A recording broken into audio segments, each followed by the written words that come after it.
Rabbi shrah li sadri wa yassir li amri wahlul 'uqdatam min lisani yafqahu qawli.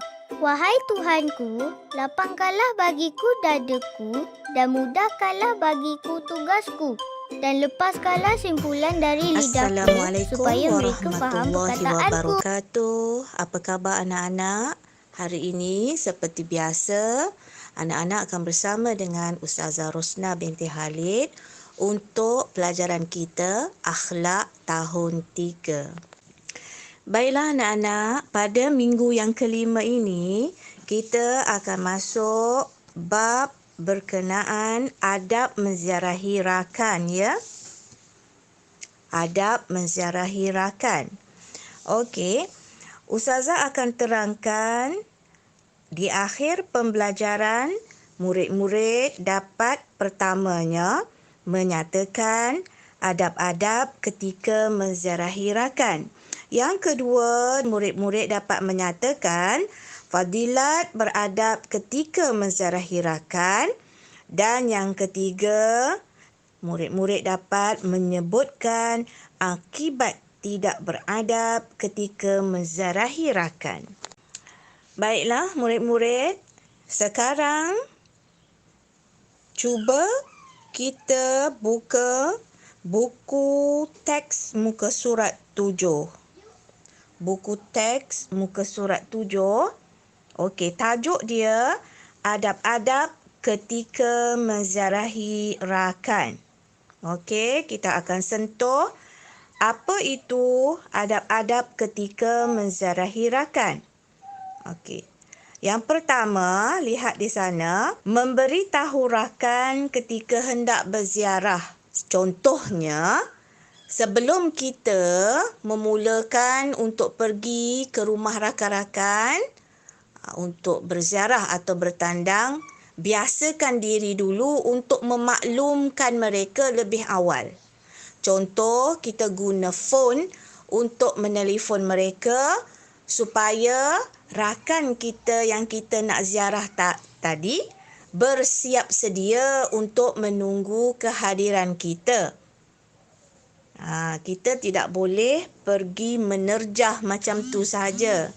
Tidak baik, ya. Sebagai seorang Muslim, kita ada adab dan kita kena menjaga akhlak kita sebagai rakan di dalam pergaulan. Okey, yang keduanya, pilihlah waktu yang sesuai untuk berziarah. Kena pilih waktu yang bersesuaian. Tak boleh pergi dalam masa 24 jam satu hari tu, kita pergi suka-suka hati sahaja. Tidak boleh ketuk rumah orang tanpa menilai waktu yang terbaik. Kerana apa? Kerana isi rumah yang kita nak ziarah itu perlukan privasi, perlukan waktu-waktu senggang untuk keluarga masing-masing seperti kita juga. Jadi, hendaklah pandai kita memilih waktu-waktu yang bersesuaian ketika hendak berziarah. Okey. Yang ketiganya, murid-murid, memberi salam kepada orang yang kita ziarah.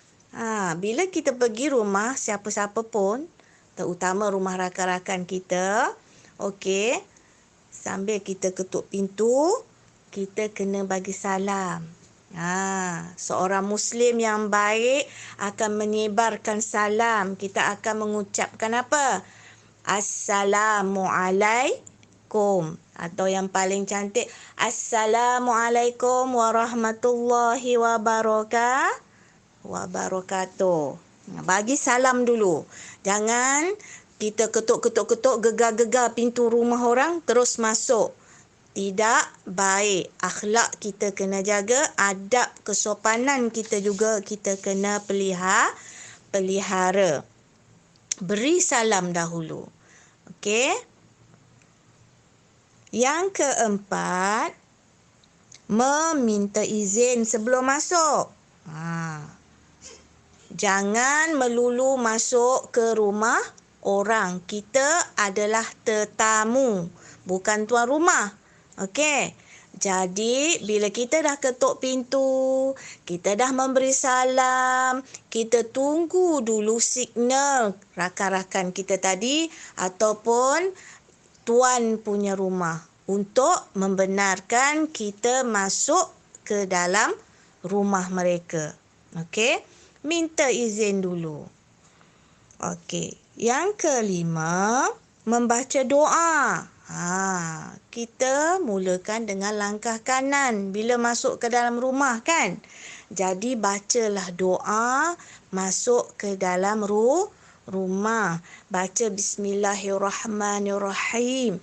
Kemudian kita baca doa masuk ke rumah bila sudah melangkah dengan kaki kanan. Okey. Yang keenam, berkata perkara yang baik dan berfaedah. Gunalah bahasa yang sopan, bercakap dengan bahasa yang baik-baik, yang indah-indah, yang sedap telinga mendengar. Yang tersusun sahaja bahasa-bahasa yang kita gunakan. Jangan gunakan bahasa-bahasa yang tidak sedap didengar. Okey, jangan gunakan intonasi suara yang tinggi hingga menyebabkan orang yang kita ziarah, rakan-rakan yang kita ziarah atau ahli keluarganya tidak senang dengan kehadiran kita sebagai tetamu. Okey, yang terakhir, jangan berziarah terlalu lama. Ini penting. Apa-apa sahaja tindakan kita bila kita pergi berziarah, walau ke mana sahaja, tidak kiralah berziarah ahli keluarga terdekat ataupun rumah rakan-rakan kita, jangan kita ambil masa tuan rumah itu terlalu lama. Kita jaga akhlak kita. Kita pergi ke rumah orang sekadar untuk bertanya khabar, sekadar untuk berbicara benda-benda yang penting, sekadar untuk bercakap benda-benda yang bermanfaat. Jangan kita duduk di tempat tersebut, di rumah kawan-kawan kita tadi, hingga kita menyebabkan ketidakselesaan kepada dirinya dan keluarganya. Supaya apa? Supaya dengan akhlak yang kita tonjolkan tadi, akhlak yang kita tunjukkan, yang kita pakai itu tadi, menyebabkan rakan-rakan kita selesa dengan kita, suka dengan kita, dan ahli keluarga dia pun tidak segan silu untuk menjemput kita di lain kali. Baiklah anak-anak, untuk kerja kita pada minggu ini, okey, boleh lihat dalam buku aktiviti pentaksiran dan penilaian JAIZ yang berwarna hijau. Okey, buka muka surat 7 dan muka surat 8. Muka surat 7 dan muka surat 8 dalam adab menziarahi rakan. Okey, tengok itu. Apa arahan dia?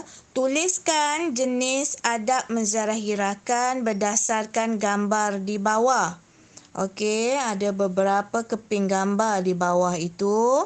Itu adalah kategori adab-adab ketika menziarahi rakan. Jadi, sila tulis jenis adab menziarahi rakan berdasarkan gambar yang diberi.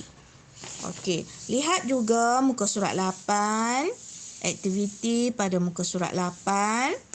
Arahan dia, tuliskan betul atau salah pada pernyataan di bawah. Okey, ada 8 pernyataan yang diberikan.